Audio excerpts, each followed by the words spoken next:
Number 21, and this is for also for men only. This is important.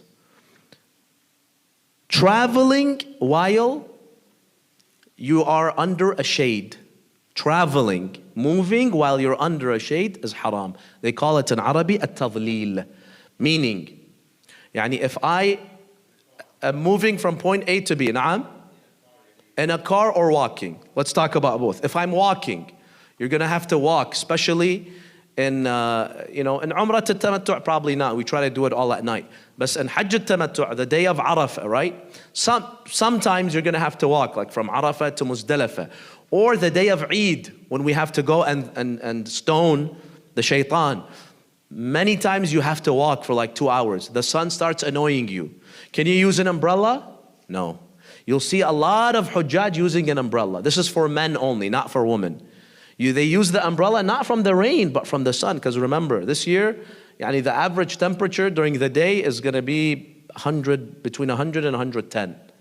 So the scorching sun, you cannot use an umbrella. This is tadlil. You're using a shade. The other problem is when you're traveling on a car. So no shade, which means during the day, you're not allowed to use any vehicle unless it's a convertible vehicle. And there are, unfortunately, no convertible vehicles there. Because this is a hukum that only the Shia follow.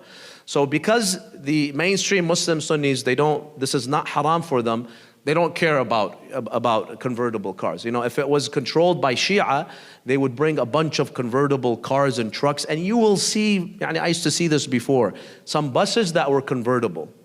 Only the Shia, this is a Shia group that's using it, right? Because you're not allowed to sit in a vehicle if there is a roof on top of you. Now, this, according to the majority of ulama, only applies during the day, tadlil. At night, there's no sun, that's fine. So when we go from Medina to Mecca, that's why we always go at night. Why? Because there's no sun, we can ride in the bus. Now, there are some ulama, they say even at night it's haram. Like a Sayyid al-Khu'i. Whoever follows a Sayyid al-Khu'i, you're going to have to just pay a kafara. Because there's no way to get from Medina to Mecca. Or to get from your hotel for Hajj al-Tamattu' to Arafat, there are no convertible. In the past, the authorities were a little lenient. I've personally done this in the past for ihtiyat. Even at night, we used to go on top of the bus. They have those baskets for the bags, and we would just go and hang on those. Not from Medina to Mecca. That's too dangerous because it's like, we said almost 300 miles. But from your hotel to Arafat, it's like a 20-minute ride, 30-minute ride. The bus goes slow. But recently, they've become very strict. No one will allow you to do that. So you're just going to have to, if you follow Sayyid al-Khu'i, 2 kafaras. One for Umrah al-Tamattu', one for Hajj al-Tamattu'. Sayyid al-Sistani, Sayyid Fadlallah, Sayyid Khan, all of them, they say this is all for men. At night, it's okay to ride in a closed car, in a closed bus. Unless it rains. If it rains, you have to stop. And alhamdulillah, it barely ever rains in Saudi Arabia. So you don't have to worry about this. Yes, for each ihram. Umrah al-Tamattu' 1 kafara, Hajj al-Tamattu' 1 kafara. This is if you follow Sayyid al-Khu'i. If you follow Sayyid al-Sistani, no. If you only travel at night, and that's fine. Now, once you get to Mecca, right? We arrived to Mecca. Why did I say last time you should do your a'mal quickly? Don't delay it, because when you delay, you're gonna find problems in getting to Masjid al-Haram. You're gonna have to pay some kafaras. Now we try to get to Mecca by midnight.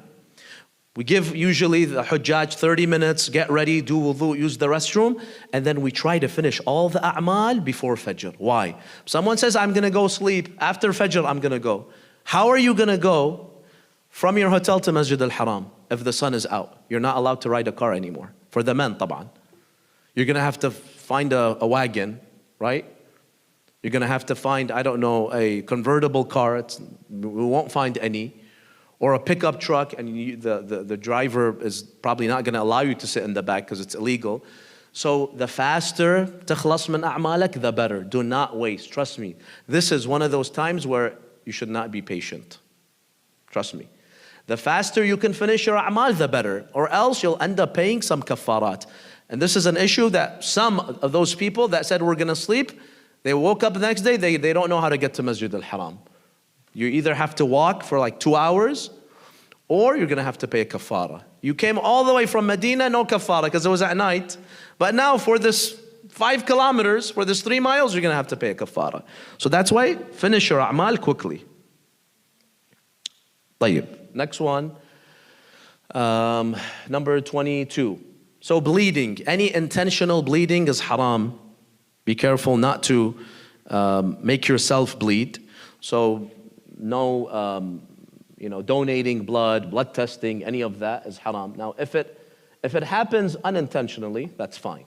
And you hurt yourself and you start bleeding, that's okay.